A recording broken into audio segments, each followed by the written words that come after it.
myself Prashant Agarwal, a chartered accountant and an insolvency professional who is also practicing in NCLT for IBC and company law matters.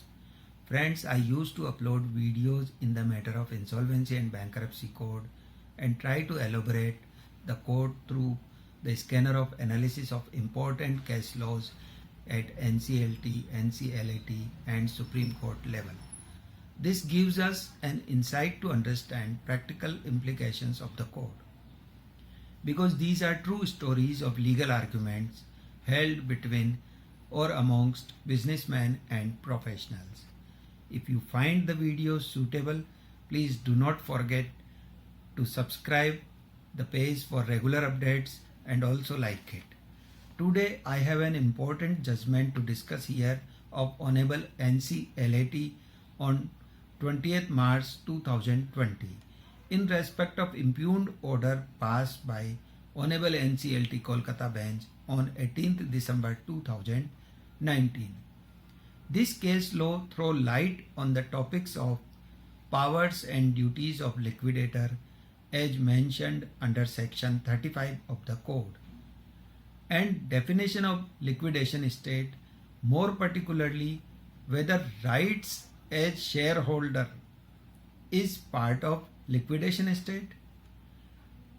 If liquidator can exercise its power as shareholder in respect of shares held by corporate debtor in any company. So to get the answers of these questions, let's discuss this case in detail. This application was filed under section 19, read with section 34 of IBC before NCLT bench, Kolkata. It was filed by Nico Corporation Limited, the company in liquidation, through its liquidator, against the ex-directors of corporate debtor, Nico Corporation Limited, and managing director and company secretary of company NPRL, and then company NPRL. NPRL is a company presently under joint control of corporate debtor and two West Bengal government entities in terms of joint sector agreement. So here this application was filed under section 19, which describes as personal to extend cooperation to interim resolution professional. Although the word used here is interim resolution professional, not RP or liquidator, but in all its practical use, this section applies for the whole CIRP and liquidation process. Let's not go outside the case law. So in this particular case, liquidator filed application under section 19, read with section 34 of the code, against ex-directors of the company and MD and CS of company which is under joint control of the corporate debtor, and also against the company under joint control. So the relevant facts of the case was that the corporate debtor was ordered to be liquidated for the reason of non-availability of resolution plan under section 33(1)(a) clause 1, wide order dated 17th October 2017. So section 33 speaks about initiation of liquidation, and more particularly section 33 subsection 1 clause A says that where the adjudicating authority before the expiry of the insolvency resolution process period or the maximum period permitted for completion of the corporate insolvency resolution process under section 12 or the fast track corporate insolvency resolution process under section 56, as the case may be, does not receive a resolution plan under subsection 6 of section 30, then pass an order requiring the corporate debtor to be liquidated in the manner as laid down in this chapter. So here the corporate debtor was ordered for liquidation under section 33(1)(a)(1), wide order dated 17th October 2017. Now in this case, the corporate debtor holds 25% shares in NPRL, that is respondent number 5. And R1 to R3 are nominee directors of NPRL representing corporate debtors. R3 being managing director of NPRL and also one of the nominee director of the corporate debtor is responsible for ensuring due diligence by any potential buyer, but he refused to provide information required by potential buyers. Thus, the board of R5, that is NPRL, failed to act as per instructions of applicant representing the JV partner. On recommendation by Committee of Creditors of Corporate Debtor, it was decided to replace the nominees of the corporate debtor on board of NPRL. R4, the company secretary, actively aided R1 and R2 and has failed to inform stock exchange the decision to replace nominee directors. So, in this case, when ex-directors of corporate debtor and MD of NPRL, all three nominee directors of CD in NPRL, refused to provide information required by potential buyer even after instruction of liquidator to do so, then on the recommendation of the Committee of Creditors, it was decided to replace the nominees of the corporate debtor on board of NPRL. When nominee directors refused to vacate the office as directors of NPRL, then in the case of disobeying, the liquidator filed this application for the reason of his failure in nominating directors at his choice in exercise of his alleged powers under the Joint Sector Agreement dated 23rd of September 1990. So the prayer of the instant application is to direct respondents to provide all details of trades happened in NPRL shares since the commencement of liquidation, to direct R1 and R2 to act as per instruction of the liquidator and immediately vacate the office as directors of R5, that is NPRL, and cooperate with applicant and with all prospective buyers as may be required. To direct R1 and R2 to refrain from active obstruction and abide by all instructions of applicant for beneficial interest of liquidation. To direct respondents to take on, record and act on decision of applicant for replacement of nominees of corporate debtor on the board of R5, that is NPRL. So the contentions of respondents were that R1 and R2 stated that notice and directions to step down as directors of NPRL are ultra vires the powers and authorities as liquidator. This shows that R1 and R2 strongly objected and said that removing from directorship of NPRL is beyond one's legal power or authority as liquidator. The other contentions of respondents were, it was submitted that powers, rights, duties and obligations of liquidators are confined to the corporate debtor and he cannot interfere in the management of NPRL, which is a separate company and having independent corporate existence.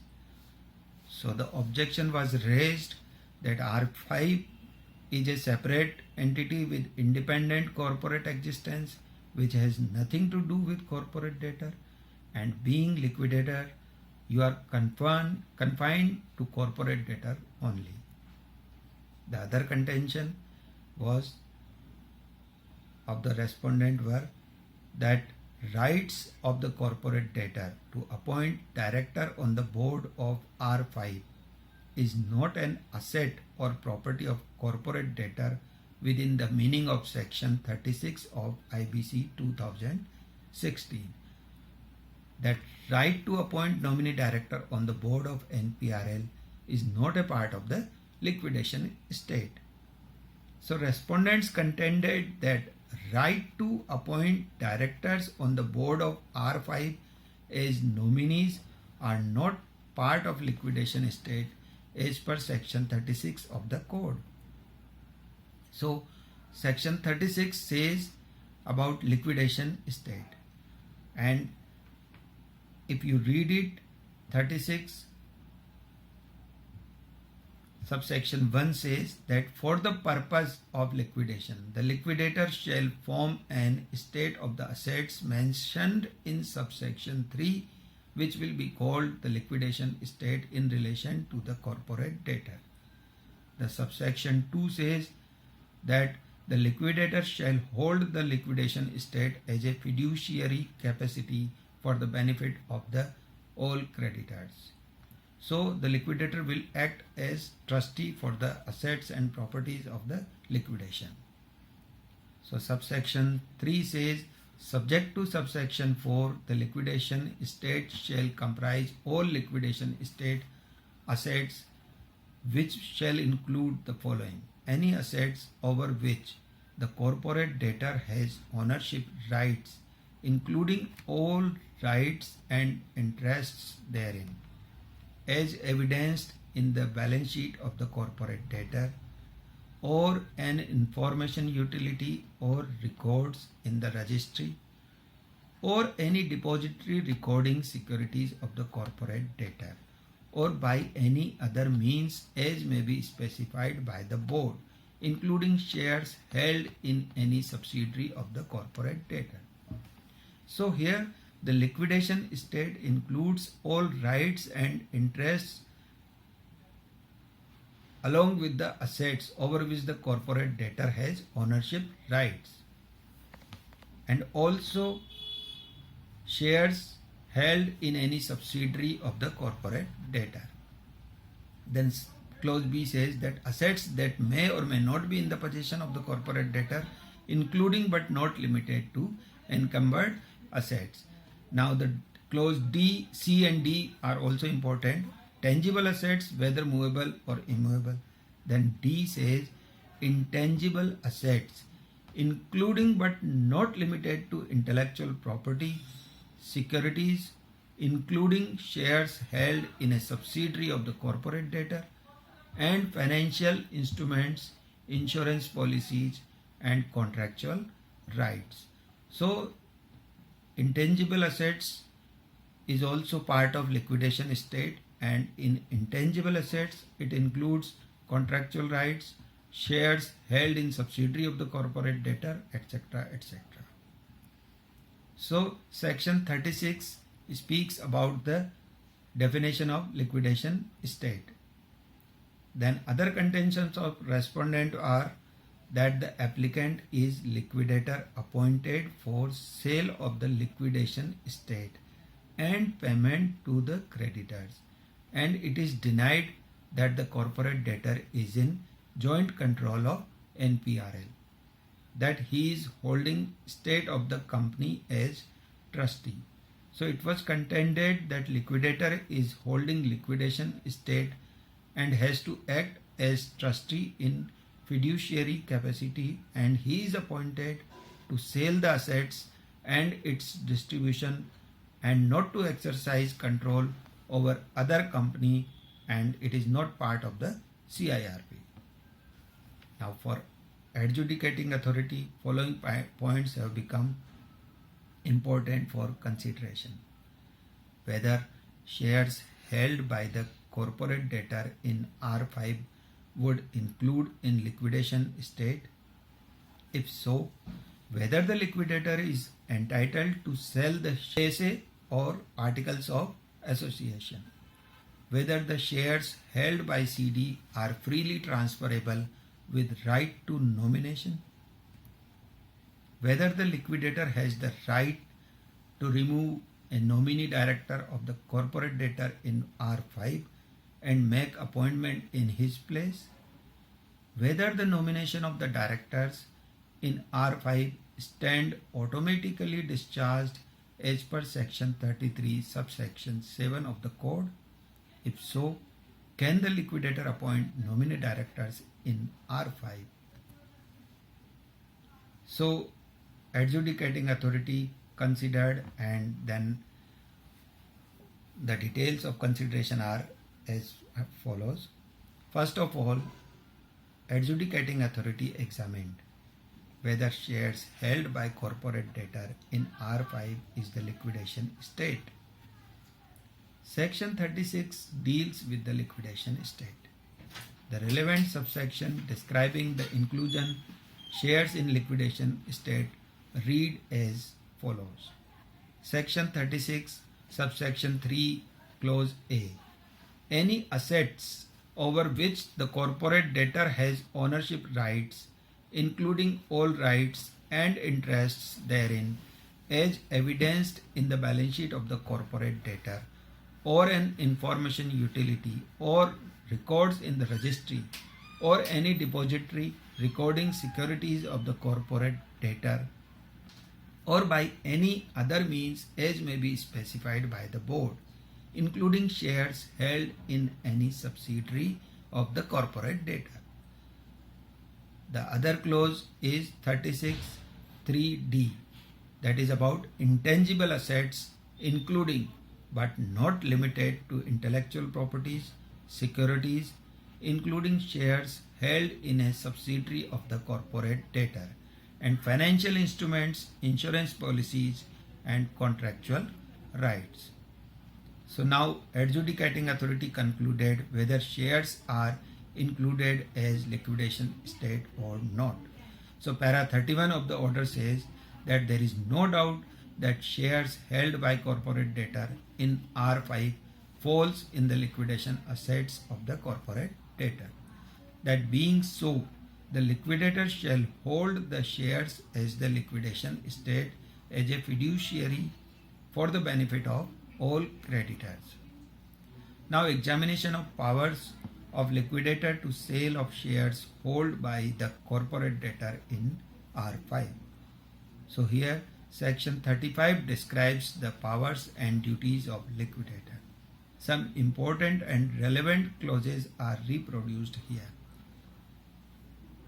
Clause 10 of the section 35 says that subject to the directions of the adjudicating authority, the liquidator shall have the following powers and duties, namely, clause B says to take into his custody or control all the assets, property, effects, and actionable claims of the corporate debtor. Clause E says to carry on the business of the corporate debtor for its beneficial liquidation as he considers necessary. Then clause F says, subject to section 52, to sell the immovable and movable property and actionable claims of the corporate debtor in liquidation by public auction or private contract, with power to transfer such property to any person or body corporate, or to sell the same in parcels in such manner as may be specified, provided that the liquidator shall not sell the immovable and movable property or actionable claims of the corporate debtor in liquidation to any person who is not eligible to be a resolution applicant.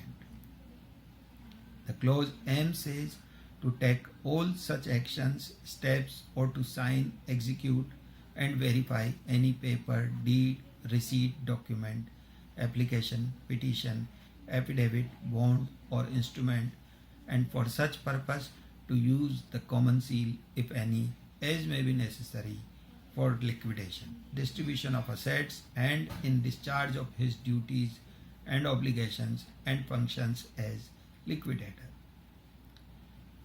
So now the examination was conducted as per para 33 of the order. Section 35 of the code demonstrate the powers of the liquidator to sell the shares to any person who is eligible to become resolution applicant. So he is prevented to selling shares to person who is disqualified under section 29A of the code. But the power of liquidator selling the shares held by corporate debtor in R5 is not under challenge in this case. So para 34 of the order ascertain power of replacing nominee directors. Section 35 1B empowers the liquidator to take control of all assets of corporate debtor. So liquidator becomes custodian of all assets including 25% of shares in R5 of the company in liquidation and has right to manage, administer and control such properties and assets. Therefore, the liquidator got the right to deal with 25% of shares in R5 and can control over the nominees nominated by the corporate debtor in the board of R5. Para 43 of the order ascertain power of replacing nominee directors. On reading of various clauses of articles of association, it is certain that corporate debtor has got the right to maintain required number of its nominated directors in R5, that is a company under joint control, by the force of section 30 subsection 7. It is very important to note here that by the force of section 30 subsection 7 of the code, the nominee directors deemed to have vacated their directorship under nomination from the corporate debtor unless they are permitted to continue by the liquidator as on the date of order of liquidation. So section 33 subsection 7 speaks that the order for liquidation under this section shall be deemed to be a notice to discharge to the officers, employees and workmen of the corporate debtor except when the business of the corporate debtor is continued during the liquidation process by the liquidator. Even under section 19 of the code and under section 284 of Companies Act 2013, the nominees directors are bound to obey the directions of the liquidator. So the order finally passed by Honorable Adjudicating Authority is that R1 and R2 are directed to forthwith vacate their offices as nominee directors of the corporate debtor. And then R5 is hereby directed to accept the proposal decision of the liquidator in regard to nomination of directors and shall cooperate with him providing necessary details asked for enabling him to sell the shares held by corporate debtor in R5. So after that an appeal was preferred before Honorable NCLAT. So displeased and heartburned respondents number 1 and 2 preferred an appeal before Honorable NCLAT against the impugned order of Honorable NCLT Kolkata bench. The appellants have focused the present appeals as aggrieved persons in respect of the order dated 18th December 2019 passed by the adjudicating authority. Various arguments were presented by both the counsels of appellants and respondents, and after hearing arguments of counsels of appellants and respondent, Honorable NCLAT observed as under. The promoters and directors of the corporate debtor were appointed as nominees of NICO on the board of the appellant, and they served before the disputes arose and they refused to vacate their office as a matter of fact. The aforesaid appellants, on account of ineligibility as per section 29A of the INB code, are not to be permitted to derive any benefit, to gain any advantage at the liquidation stage of NICO, or to avail the fruits of an asset of NICO. It cannot be brushed aside that the contentions of the appellant that they were nominees of NICO on the board of NPRL only before the 29th and 30th AGM, and later in the aforesaid AGM they were appointed as directors on the board of NICO Parks and Resorts Private Limited in a personal or individual capacity can only be termed as an conceived one. So NCLAT observed that contention of appellants by saying that they have been appointed as directors in individual capacity in the AGM is nothing but a conceived argument to weaken the facts. As regards the aspects of assignability of 25% shares held by the NICO in NPRL along with rights attached thereto, the same has not been cropped up in as much as first respondent or liquidator had not sold the said shares which formed part of the liquidation estate. So till the date of sale of shares by the liquidator, the question of right attached to the shares does not arise. The shareholders do have rights like voting to elect directors and to take part in the management through directors. If an agreement speaks of the right of nomination and removal of a person who has shares of the NICO Parks and Resorts Limited, then the said right may pass on by way of assignment or selling. In case of any fetter pertaining to nomination right as per Articles of Association, then the said right may not be assigned in a given case. So here the article of NICO Parks and Resorts Limited does not impose a restraint relating to the transfer of shares held by the corporate debtor in NPRL along with rights attached therein.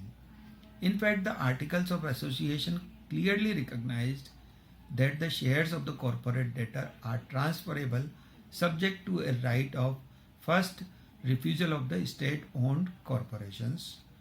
Then to put it succinctly, the shares held by the corporate debtor in NPRL together with class of rights in law can be assigned by the first respondent with a rider being that the same is to be exercised subject to the limitations mentioned in the articles of NPRL. So there is no simmering doubt that the directors of company appointed by the shareholders in the AGM are to be removed as per ordinary resolution passed in the general body meeting. There is no different opinion on this well settled proposition. The aspect of a dismissal, removal, retirement or vacating the office voluntarily are covered by the covenants of an agreement. But section 33 subsection 7 of the code speaks of deemed notice of discharge in respect of officers, employees and workmen of the corporate debtor. So as per section 33 subsection 7 of the code, the directors concerned would stand discharged automatically, and in practice the procedure mentioned in section 169 of the Companies Act 2013 deals in removal of directors need not to be imposed. So Rule 39 of IBBI Liquidation Process Regulations 2016 clearly spells out that a liquidator shall make an attempt to recover and realize all the assets and outstanding of a corporate debtor in a time-bounded manner for the purpose of maximization of value of the stakeholders. As a matter of fact, the proposal submitted by the liquidator in terms of the power bestowed on him under INB Code read with Rule Article 144 of the Articles of Association of NPRL cannot be ignored, and a self-serving decision being arrived at in this regard. The appellant NPRL is not required to be informed of the reason behind the replacement of existing nominee directors by the liquidator, although the said directors were elected as directors because of the fact that they had secured the shares of NPRL in an individual manner. No wonder unless and until the liquidator permits the nominee directors to continue, they do not have any right in this regard.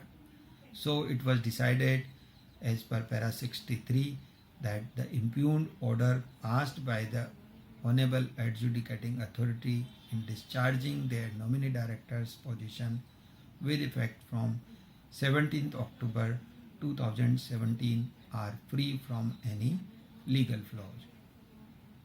So we have concluded that the impugned order was accepted by Honorable NC LAT also, and it was decided in this particular case. Today we have learned some important sections in the case law, that is section 33(1)(a)(1). It is about to initiate liquidation process, and then section 33 subsection 7, which speaks about the discharge of officers, employees and workmen of the corporate debtor, and section 19 subsection 2 says that where any personnel of the corporate debtor, its promoters or any other person required to assist or cooperate with the IRP does not assist or cooperate, the IRP may make an application to the adjudicating authority. Then we learned about section 35, which speaks about powers and duties of liquidator, and then section 36, which reads about liquidation state. So I hope you must have enjoyed it. Thank you very much.